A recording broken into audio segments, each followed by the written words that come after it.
तिथे त्याला प्रवेश मिळेल. परंतु त्याआधी त्यांनी या कार्डमधलं 6व्या प्रश्नाचं उत्तर त्यांनी द्यायला पाहिजे. 1, 2, 3, 4, 5 आणि 6. 6वं कार्ड काय आहे की त्रिकोणाचे क्षेत्रफळ. जर त्याला त्रिकोणाचे क्षेत्रफळाचं सूत्र सांगता आलं तर तो या खेळात प्रवेश मिळवेल. जर त्याने त्रिकोणाचे क्षेत्रफळ 1/2 पाया गुणिले उंची असं सांगितलं तर त्याचा प्रवेश इथे निश्चित झाला 6व्या क्रमांकावर. असे करत करत अनेक 2 ते 4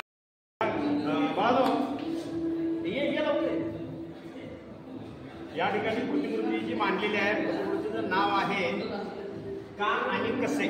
हा एवढाच तक्ता आहे माझा, का आणि कसे. चला शोधूया.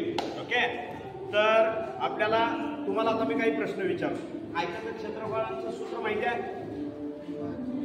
आयताचं क्षेत्रफळ सूत्र काय येते सांग?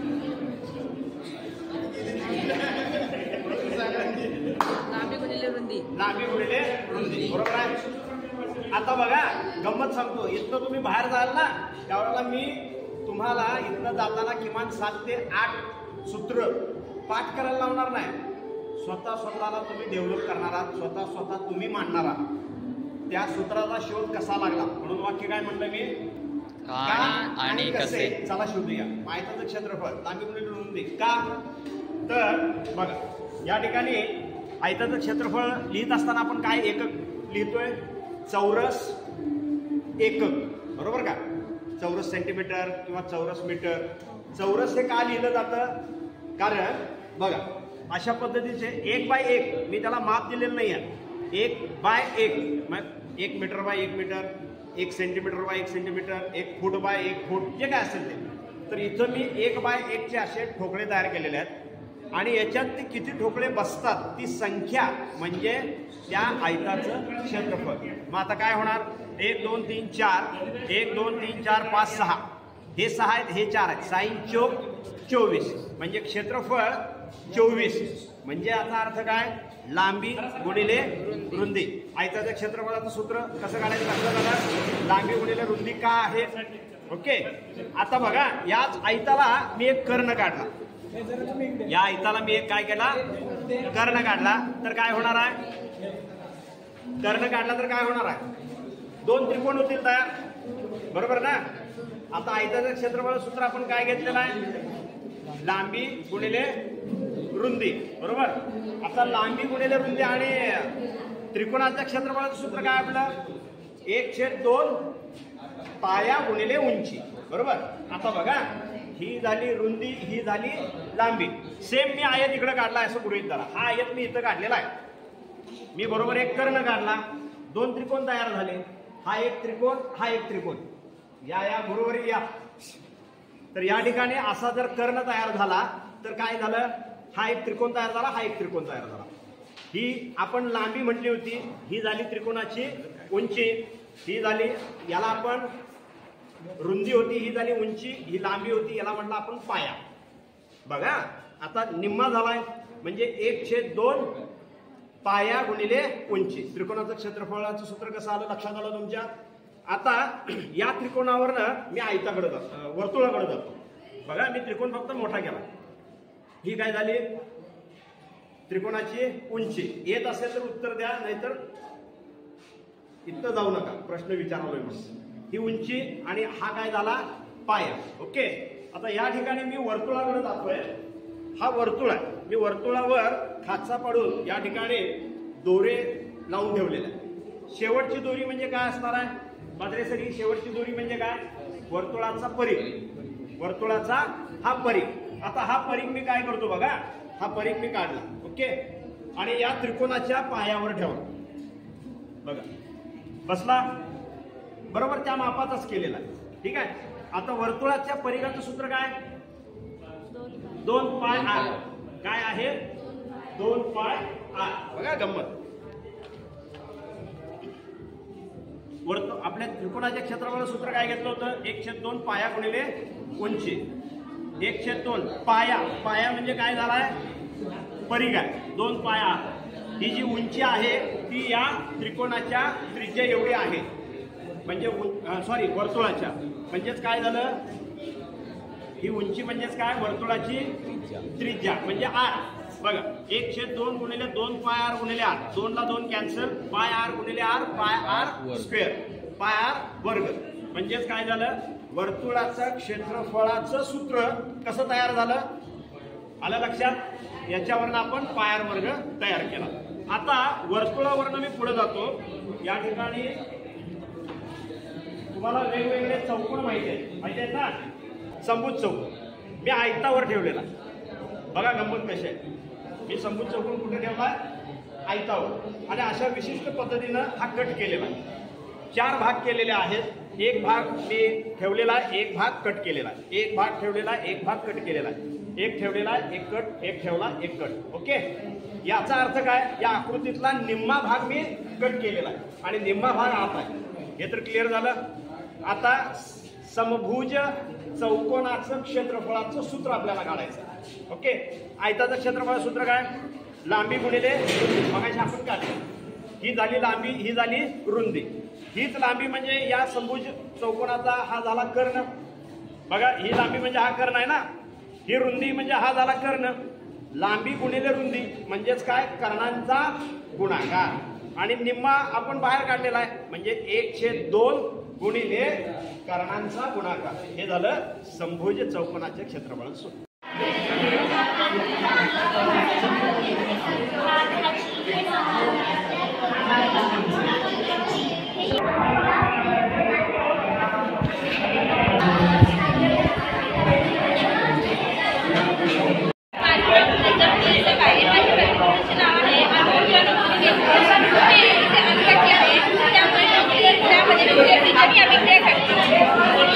मोठ्या प्रमाणात उष्णता निर्माण होतं. हे पाणी पाईपलाईनद्वारे इथे आणलं जातं आणि इथे मोठ्या प्रमाणात उष्णता निर्माण झाल्यामुळे पाणी तापवलं जातं आणि पाण्याची वाफेमध्ये निर्मिती होते. हे पाणीची तापमान जास्त असते की इथे टाकलं जाते आणि टर्बाईन फिरवला जातो. हा टर्बाईन असलेला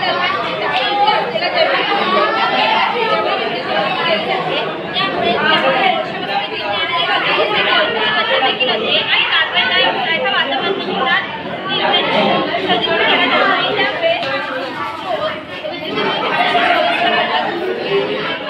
नैसर्गिक शेती आहे, ते भात आहे, ते कल्पक केलेलं आहे, ते शेततळ आहे, ते बकऱ्यांचे पालन केलेलं आहे, ते गोठा आहे, ते गोबर घातलं आहे, ते घर आणि ते पशुपालन केलेलं आहे, ते बकऱ्यांचं पालन केलेलं आहे, ती खाड आहे आणि पर्यावरणाची जी खाड आहे ते एकत्र मिळून सेंद्रिय खत तयार करतात. ते सेंद्रिय खत झाडांना पुरवलं जातं. ते गोठा आहे, त्या गोठ्यात जे ते दिलं जातं आणि ते गोबरगॅसमध्ये पोचवलं जातं. गोबरगॅसमध्ये जो गोबरगॅस तयार करतात आणि तो घराला पुरवतो.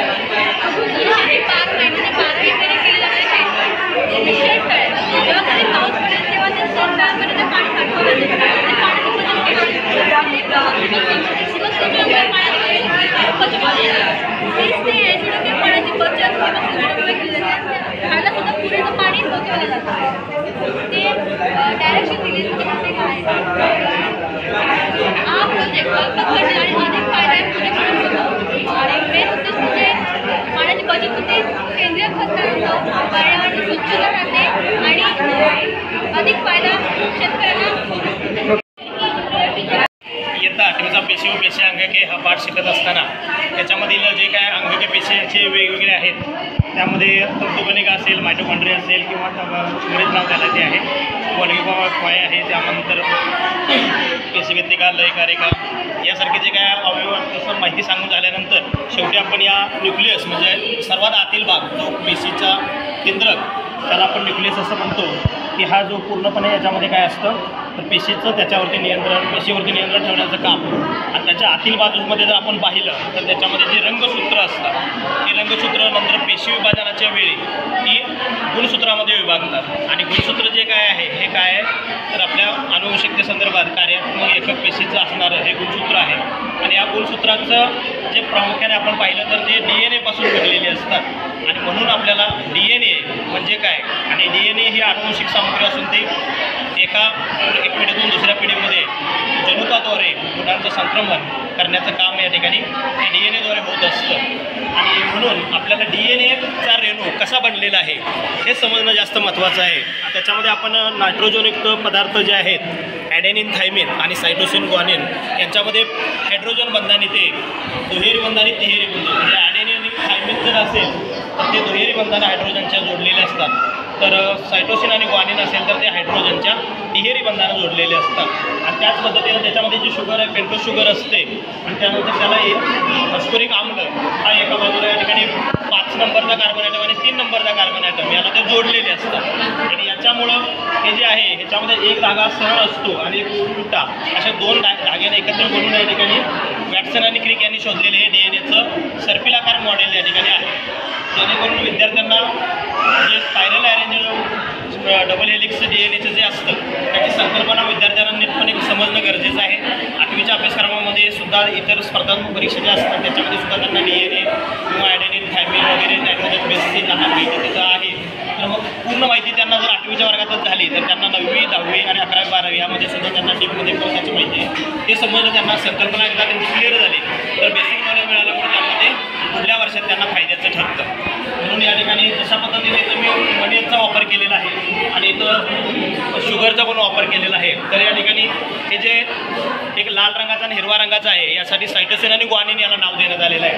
तर जिथे जिथं लाल हिरवे दिसतील त्या ठिकाणी ट्रिपल बॉन्ड या ठिकाणी 3 त्यामध्ये स्ट्रॉंग बटन वापरलेले आहेत. तर ट्रिपल बॉन्ड जो आहे आणि जिथं डबल बॉन्ड असतो तिथं ॲडेनिन आणि थायमिन असतो, त्याच्यासाठी पण वेगवेगळे रंग वापरलेले आहेत. म्हणजे जेणेकरून मुलांची संकल्पना जी आहे की सुद्धा ॲडेनिन थायमिन म्हणजे रंगाद्वारे सुद्धा संकल्पना त्यांची स्पष्ट होईल या पद्धतीनं आहे. पेशीमध्ये पण दोन्ही पेशी ज्या प्राणीपेशी वनस्पती जे दाखवलेल्या आहेत त्याच्यामध्ये पण रंगसंगती केलेली आहे.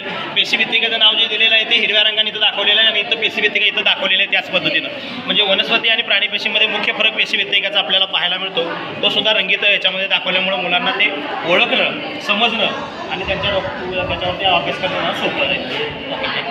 माझे शैक्षणिक साहित्य आनंदाचे हे शैक्षणिक साहित्य आकर्षक आहे, मजबूत आहे आणि मुलांना हाताळायला सोपं आहे. आता बघा आजकालच्या अध्यापन पद्धतीमध्ये शैक्षणिक साधनाचं महत्त्व अनन्यसाधारण आहे. हे शैक्षणिक साधन वापरताना आजकाल बऱ्याच शिक्षकांना भूवर्ग अध्यापन किंवा जोड वर्गाला सामोरं जातात. त्यावेळी एका वर्गाचं अध्यापन करताना दुसऱ्या वर्गाला आपण स्वाध्याय देतो, तर ते विद्यार्थी स्वाध्याय करतीलच असतात. त्यावेळी आपण यावर संख्यात्मक खेळ घेऊ शकतो. तर उदाहरणार्थ वर्गसंख्या घेतल्या तर मुलांना विचारू शकतो तू वर्गसंख्या सांग, तू याचा वर्ग सांग. त्याच्यानंतर अपूर्णांक घेऊ शकतो आपण, समच्छेद अपूर्णांक, भिन्नच्छेद अपूर्णांक, त्या अपूर्णांकाच्या जोड्या लावू शकतो.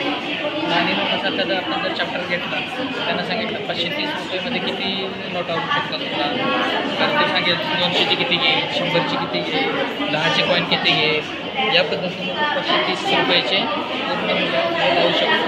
त्यामुळे काय होतं की मुलांना ज्ञानाचं दृष्टिकोन होतं, शिवाय त्यांनी शिक्षापूर्ती केल्यामुळे काय होतं त्याला कृतीयुक्त शिक्षण मिळतं. तर या सगळ्या गोष्टीत त्यांना आनंद होतो. त्यामुळे या संकल्पना त्याच्या पूर्ण होतात. अजून एक याचा प्रयत्न आहे की विद्यार्थी स्वतः कृती करत असल्यामुळे त्याची संबोधनाची संकल्पना पूर्ण स्पष्ट होते.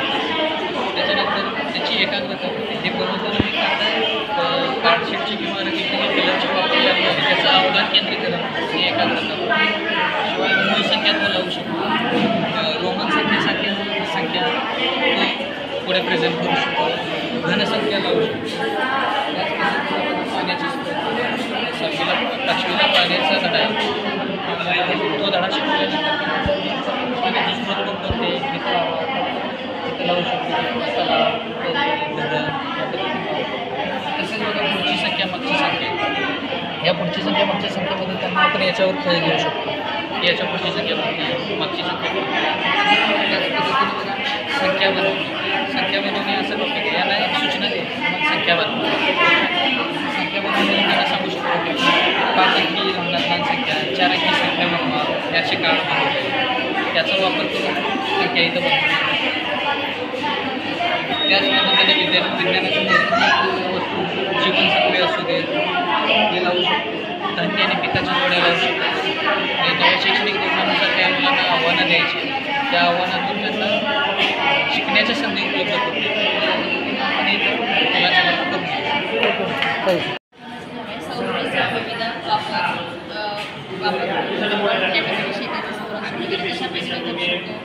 सौर पॅनेल आहे. या सौर पॅनेलच्या विविध ठिकाणी वापरू शकतो.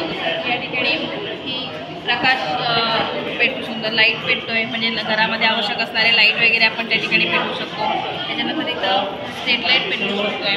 त्याच्यानंतर या ठिकाणी शेती टाकलेली आहे. शेतीमध्ये जेव्हा पिकाचं उत्पादन होतं तेव्हा जनावरं किंवा जंगली प्राणी जेव्हा अचानक घुसतात त्या ठिकाणी सेन्सर वाजणार आहे. हा सेन्सर वाजल्यानंतर आतमध्ये असणारी व्यक्ती जी आहे अलर्ट होऊन त्या शेतीचं नुकसान टाळू शकते.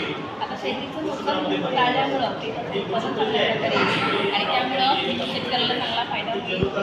या ठिकाणी सौर त्यामुळं कुठल्याही प्रकारचं वीज बिल शेतकऱ्याला येणार नाही. त्याच्या व्यक्तीला सौर पॅनल वापर करायचा आहे त्याला वीज बिल येणार नाही. आणि अजून आपण ऊर्जेचा वापर या ठिकाणी विहिरीतून पाणी काढण्यासाठी करू शकतो किंवा आणखी जर ऊर्जा आपल्याला आवश्यक असेल तर अजून अशा प्रकारचे सौर पॅनल आपण बसवून त्याचा वापर आपण आपल्याला आवश्यक असणारी ऊर्जा करू शकतो. आणि त्याचबरोबर यामधून एक शैक्षणिक साहित्य म्हणून सौर ऊर्जेचं रूपांतर विद्युत ऊर्जेमध्ये केलेलं आहे. आणि विद्युत ऊर्जेमध्ये या ठिकाणी पहिल्या प्रकाश ऊर्जेमध्ये रूपांतर झालं आहे. हा एक सेन्सर वस्तू आहे वास्तव म्हणजे त्या ठिकाणी विद्युत ऊर्जेचं रूपांतर ध्वनी ऊर्जेमध्ये झालेलं आहे. अशा पद्धतीनं एक प्रकारे ऊर्जेचं रूपांतर कशा पद्धतीने केलं जातं हे देखील आहे. आणि शेतकऱ्याला आपण कमी खर्चामध्ये किंवा निसर्गातून उपलब्ध असणारी सौर ऊर्जा जी आहे ती कशा पद्धतीने आपण वापर करून शेतीसाठी वापर करू शकतो, आपली आर्थिक बचत कशा पद्धतीने होऊ शकते हे या मला उपक्रमाद्वारे सांगायचं.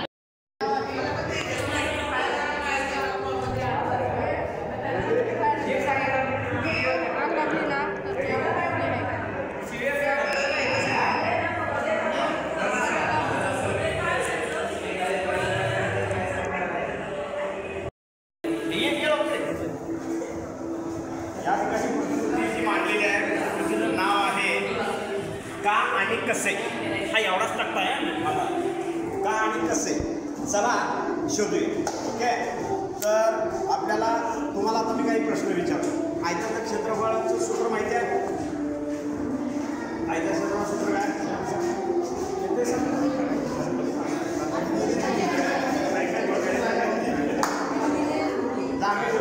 बरोबर आहे. आता बघा गंमत सांगतो. इथं तुम्ही बाहेर जाल ना त्यावेळेला मी तुम्हाला इथं जाताना किमान 7 ते 8 सूत्र पाठ करायला लावणार नाही.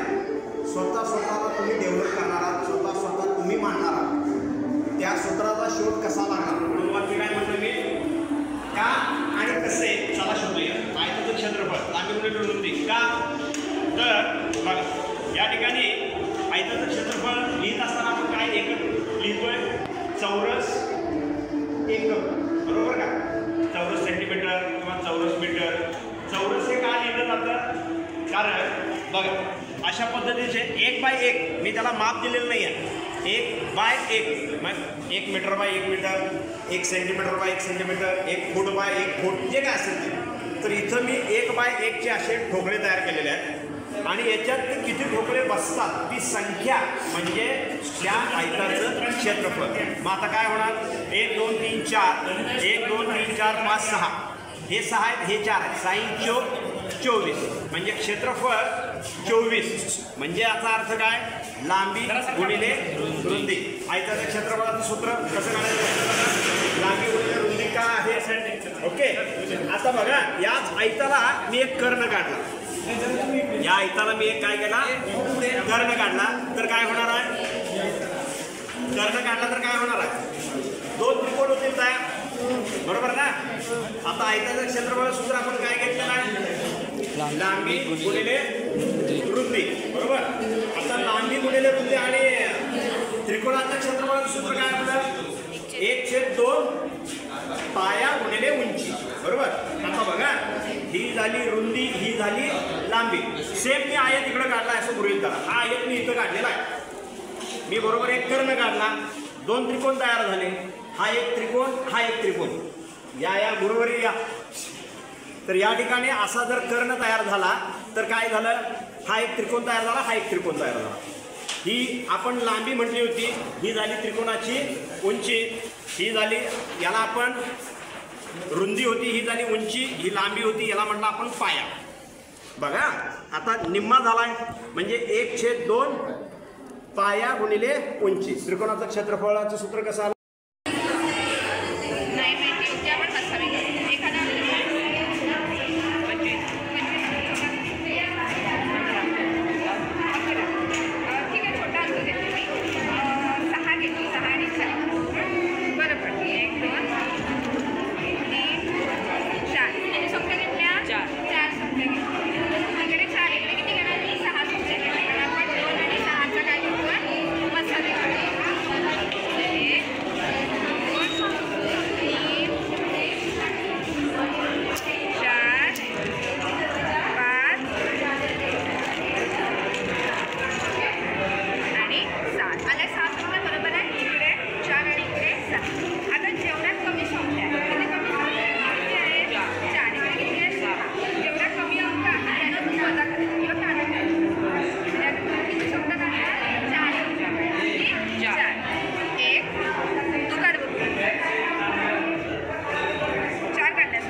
असल्यामुळे इथे असणारे जास्त फिरतं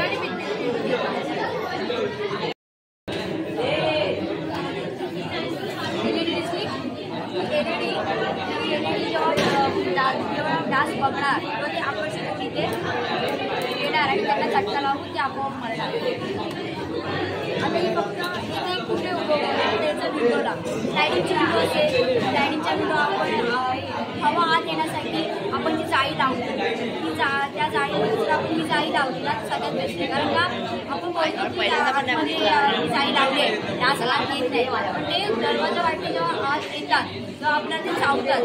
पण जेव्हा ही जी LED जेव्हा ती बघणार आणि ते आकर्षित होऊन जर तिथे जाणार तिथेच मरणार.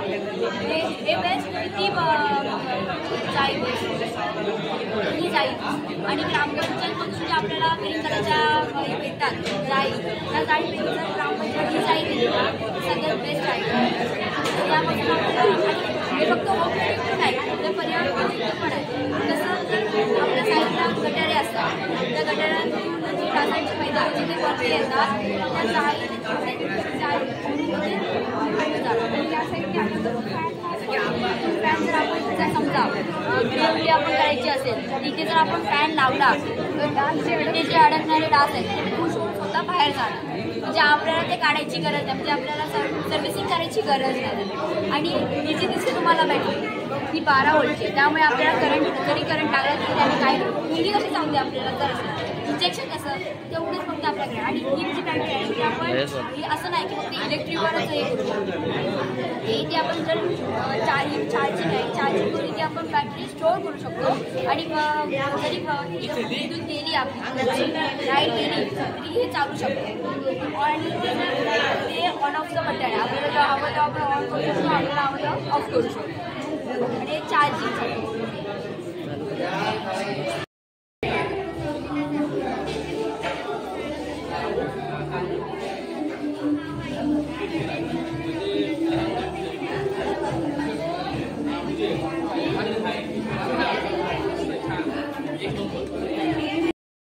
सर इकडे बघा.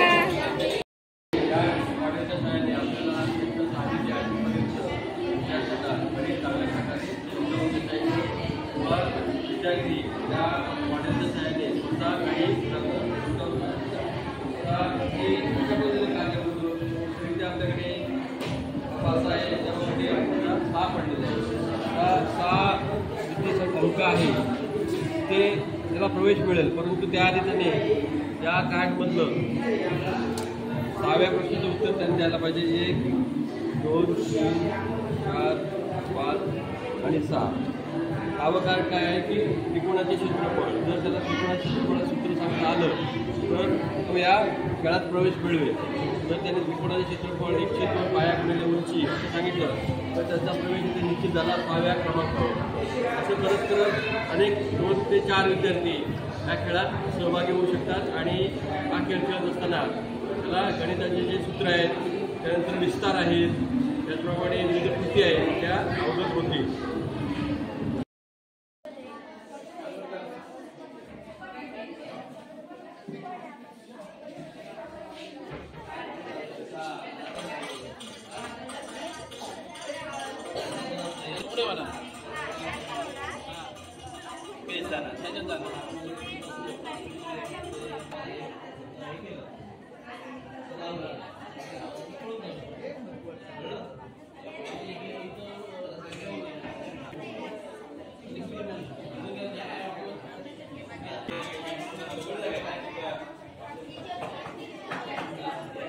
आणि असंच धरायचं, चालूच ठेवायचं आणि फोटो बघा हात हे करायचं.